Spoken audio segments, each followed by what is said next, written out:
সুনামগঞ্জের হাওর এলাকায় ধান কাটা শেষ। এবার মাছ রক্ষা পেলে খুশি হাওরের মানুষ। গত দুদিনের বৃষ্টিতে নদীতে পানি বাড়ায় মাছ ও জীববৈচিত্র্য রক্ষায় হাওরে পানি ঢুকানোর শুরু হয়েছে। সুনামগঞ্জ প্রতিনিধি পঙ্কজ দের পাঠানোর রিপোর্ট জানাচ্ছেন খায়রুল ইসলাম।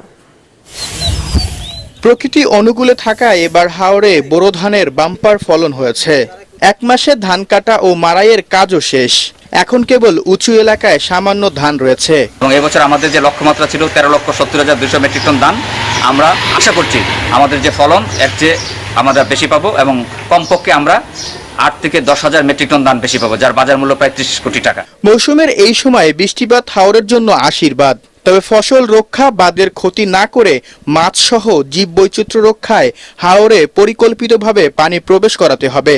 আমরা সময় মতো সেচ পাওয়ার কারণে এবং প্রযুক্তির কারণে আমরা এই বছর গত বছরের তুলনায় প্রায় শতভাগই ভালো হয়েছে আশা করি আমরা। মাছের নতুন প্রজনন বংশ বিস্তার হইতে গেলে নতুন প্রাণীর প্রয়োজন।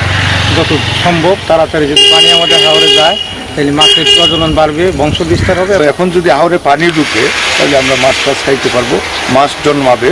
উজানে গেল দুদিন হালকা ও ভারী বৃষ্টিপাত হয়েছে। এ সময় হাওরের জীববৈচিত্র্য রক্ষায় স্লুইস গেট খুলে দিয়ে পানি ঢুকানো হচ্ছে বলে জানিয়েছে পানি উন্নয়ন বোর্ড। বেশ কিছু হাওরে পানি প্রবেশ করানো হবে।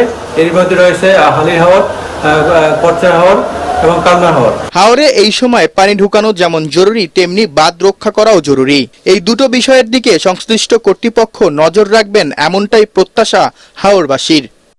Bureau report, ATN Bangla.